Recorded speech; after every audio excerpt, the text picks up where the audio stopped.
আর এবার নজর রাখতেই হচ্ছে নিউ টাউনে বাংলাদেশের সাংসদের হাড়হিম হত্যাকাণ্ডের দিকে। প্রমাণ লোপাটে রীতিমতো কসাই নিয়ে আসা হয়েছিল খুলনা থেকে। খুনের 2 মাস আগেই জিহাদ নামে এক কসাইকে কলকাতায় নিয়ে আসে মূল অভিযুক্ত আখতারুজ্জামান।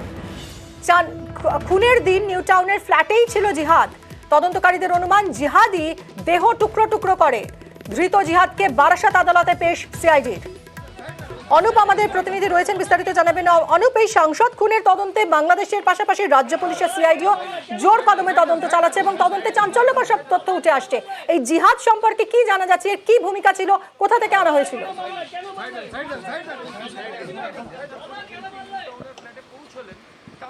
তো ইতিমধ্যে যে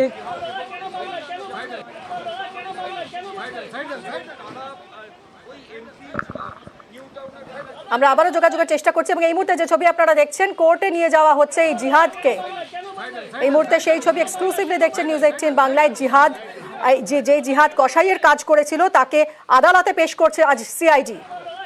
বারাসাত কোর্টে তোলা হচ্ছে জিহাদকে। প্রমাণ লোপাটে রীতিমতো কসাই নিয়ে আসা হয়েছিল খুলনা থেকে এবং খুনের 2 মাস আগেই জিহাদ নামের এই কসাইকে কলকাতায় নিয়ে আসে মূল অভিযুক্ত আখতারুজ্জামান। খুনের দিন নিউ টাউনের ফ্ল্যাটে ছিল এই জিহাদ। তদন্তকারীরা অনুমান করছেন যে এই জিহাদি দেহ টুকরো টুকরো করেছিল। জিহাদকে এই মুহূর্তে বারাসাত কোর্টে তোলার ছবি আপনাদেরকে দেখাচ্ছি। নিউজ 18 বাংলা এক্সক্লুসিভ ছবি দেখছেন। ভাড়াটে কসাই নিয়ে আসা হয়েছিল যার নাম জিহাদ, যাকে গ্রেফতার করেছে সিআইডি। অনুপ রয়েছেন আমাদের সঙ্গে। অনুপ, এই জিহাদ সম্পর্কে কি জানা যাচ্ছে?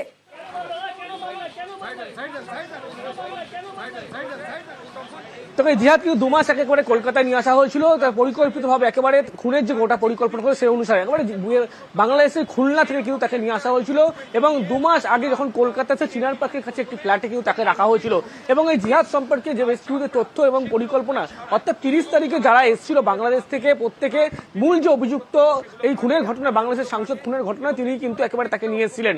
এবং গোটা যে পরিকল্পনা 30 তারিখ তারা যখন কলকাতায় ফেরে, অর্থাৎ বাংলাদেশ থেকে আসে, তারপরে গোটা যে খুনের পরিকল্পনা করা হচ্ছে, যে হোটেলে বসে সেখানে কিন্তু এই জিহাদ সেখানে কিন্তু উপস্থিত ছিল এবং কিভাবে খুন করা হবে, নৃশংসভাবে যেভাবে খুন করা যায় বাংলাদেশের সাংসদকে, সেই সমস্ত গোটা বিষয় নিয়ে কিন্তু একেবারে খুনের ব্লুপ্রিন্ট তৈরি করা হয়। এবং সেই কারণেই বাংলাদেশের খুলনার যে একেবারে সেখান থেকে কসাই জিহাদকে কিন্তু নিয়ে আসা হয়েছিল এবং সেখানে আনার পরে রাজার যে চিনার পার্ক, সেই চিনার পার্কের কাছে একটি জায়গায় তিনি কিন্তু 2 মাসের বেশি ধরে সেখানে ছিলেন। এবং সেখানে যখন থাকার পরে 30 তারিখ যখন, অর্থাৎ বাংলাদেশ থেকে বাকি যে অভিযুক্তরা যখন আসেন বাংলাদেশের সাংসদ আসার আগে, সেক্ষেত্রে লক্ষ্য করা যায় তারা কিন্তু একটি ব্লুপ্রিন্ট তৈরি করে সাংসদকে খুনের ঘটনার জন্য। এরপরে বাংলাদেশের সাংসদ তিনি যখন কলকাতায় এসে পৌঁছয় 13 তারিখে, তার পরবর্তী ক্ষেত্রে 13 তারিখের পরে যখন এই রাতের বেলা নিউ টাউনে অভিজাত আবাসনে সেখানে আসে, সেদিনকেই তাকে কিন্তু একেবারে খুন করা হয়। যে ফুটেজ এবং বেশ কিছু তথ্য অনুযায়ী কিন্তু যে খুনের যে গোটা পরিকল্পনা, সেই পরিকল্পনার মাস্টার মাইন্ড যিনি হিসাবে কাজ করছিলেন, তিনি কিন্তু জিহাদকে 2 মাস আগে একেবারে সরাসরি কলকাতায় নিয়ে এসেছিল। কলকাতায় নিয়ে আসার পরে চিনারপাড়ের কাছে একটি জায়গায় তাকে রাখা ছিল এবং খুনের ব্লুপ্রিন্ট কিন্তু একটি হোটেলে বসেই তৈরি করা হয়েছিল, এমনটাই কিন্তু সিআইডি বেশ কিছু তথ্য মিলেছে। অনুপ, শুধু তো তাই নয়, চরম নৃশংসতা, দেহ লোপাটেও এক তো পরিকল্পনা করে পরিকল্পনা করে নিয়ে আসা হয়েছিল এই সাংসদকে। এরপর একে খুন করার পর দেহ লোপাটেও চরম নৃশংসতা। প্রথমে শ্বাসরোধ করে খুন করা হয় সাংসদকে, পুরো দেহের চামড়া ছাড়ানো হয়, তারপর দেহ টুকরো টুকরো করে কাটা হয়, প্লাস্টিকের আলাদা আলাদা ব্যাগে ভরা হয় দেহাংশ। চরম নৃশংসতা। অনুপ, প্রচন্ড আক্রোশ একটা দেখা যাচ্ছে, মানে যেভাবে তার দেহাংশ সরিয়ে দেওয়া হয়েছিল, কি কারণ, মানে এতটা আক্রোশের কি কারণ?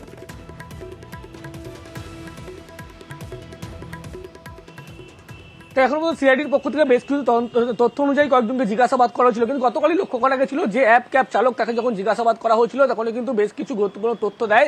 তার পরিপ্রেক্ষিতে ভাঙড়ের কৃষ্ণমাটি এলাকা, সেখানে কিন্তু সিআইডির টিম হানা দেয় এবং সেখানেই কিন্তু দেহ কিছু অংশ ফেলা হয়েছিল, এমনটাই কিন্তু সিআইডিও জানতে হবে জিজ্ঞাসাবাদের পরে।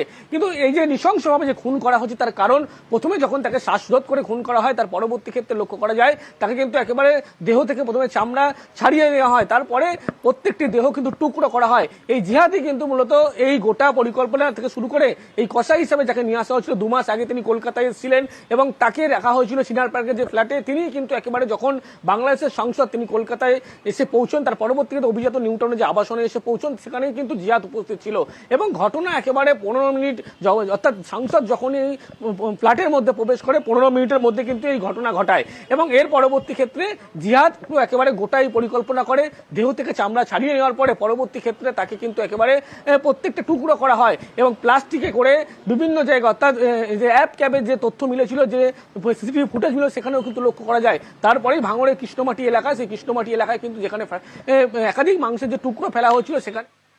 সঙ্গে থাকো অনুপ। তদন্ত যত এগোচ্ছে একের পর এক চাঞ্চল্যকর তথ্য উঠে আসছে। বাংলাদেশের সাংসদ খুনে এক্সক্লুসিভ তথ্য নিউজ 18 বাংলার হাতে। আনোয়ারুল আজিমের হত্যাকাণ্ডে এক রহস্যময়ী নাম উঠে আসছে। খুনের সময় ফ্ল্যাটেই ছিল এই সেলেস্টি রহমান নামে এক মহিলা। অনুপ রয়েছেন আমাদের সঙ্গে। অনুপ, এই সেলেস্টি রহমান কি জানা যাচ্ছে, এর কি ভূমিকা ছিল?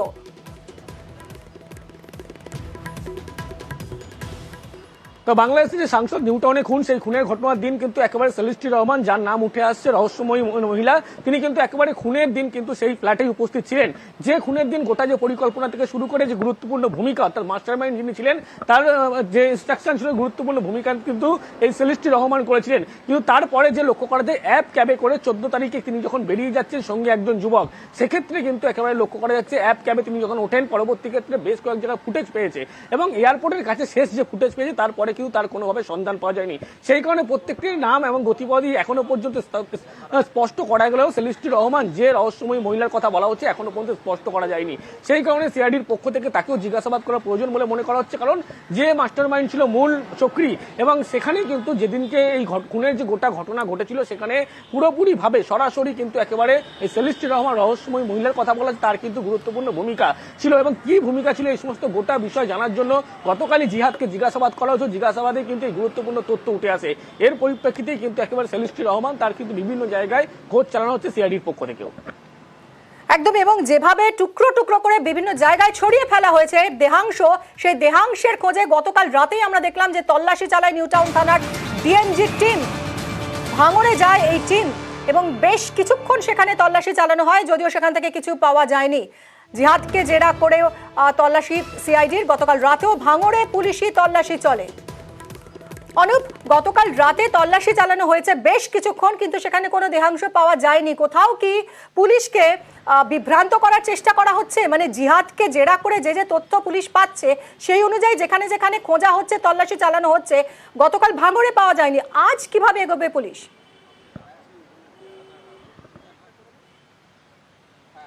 তো গতকাল যে তথ্য পেয়েছিল সিআইডির পক্ষ থেকে অ্যাপ ক্যাব চালককে যেমন জিজ্ঞাসাবাদ করা হয়েছিল, তার পাশাপাশি কিন্তু জিজ্ঞাসাবাদ করা হয়েছিল জিহাদকে যখন জিজ্ঞাসাবাদ করা হয় তখনই কিন্তু ভাঙড়ের যে কৃষ্ণমাটি, সেই কৃষ্ণমাটি এলাকারই তথ্য পায় এবং সেখানে যখন গতকালকে সিআইডির টিম পুলেহাট থানার পুলিশ তারা গিয়ে পৌঁছয়, সেখানে কিন্তু অন্ধকার থাকার কারণে তল্লাশি অভিযান চালালে কোনো কিছু পাওয়া যায়। কিন্তু পুলিশের পক্ষ থেকে এক প্রকার নিশ্চিত সেখানেই কিন্তু দেহাংশ কিন্তু ফেলা হয়েছিল। কিন্তু সেই কারণে সিআইডির পক্ষ থেকে আজকে ডিজাস্টার ম্যানেজমেন্টের টিম বলা হয়েছে এবং সেখানে কিছুক্ষণ পরে দুপুর 12টার পরে তারা যাবেন এবং সেখানে তল্লাশি অভিযান শুরু করবেন। তার কারণ তারা এক প্রকার নিশ্চিত যে সেখানেই ট্রলি ব্যাগে করে কিন্তু একাধিক মাংসের টুকরো, অর্থাৎ যে প্লাস্টিকে করে ফেলা হয়েছিল। গত রাতে আমরা দেখেছিলাম ভাঙড়ের কৃষ্ণমাটি এলাকায় তল্লাশি চলেছিল। আজ কোথায় কোথায় তল্লাশি হবে?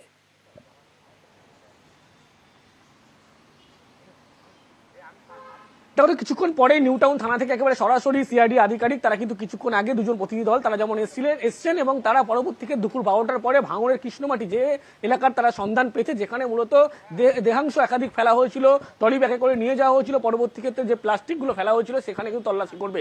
তার কারণ এই খালের মধ্যেই মনে করা হচ্ছে কৃষ্ণমাটি ভাঙড়ের যে বাগজোলা খাল সেখানেই কিন্তু ফেলা হচ্ছে, সেই কারণেই সেখানে তল্লাশি অভিযান করা হবে। সেই ডিজাস্টার ম্যানেজমেন্ট আধিকারিক তাদেরকে কিন্তু বলা হয়েছে এবং দুপুর 12টার পরে এই তল্লাশি অভিযান চলবে বলে এমনটাই সিআইডি সূত্রে খবর। এই সনক, তুমি তো নজর রাখছো, তোমার থেকে আরো আমরা আপডেট নিতে থাকবো। এই মুহূর্তে যেরকম জানা যাচ্ছে যে আর কিছুক্ষণের মধ্যেই একটা বিশেষ টিম তারা আবারও ভাঙড়ে আজ যাবে, কারণ সেখানে দেহাংশ থাকতে পারে। গত রাতেও তল্লাশি হয়েছে, সেখানে আজ দিনের আলোয় আবারও তল্লাশি হবে।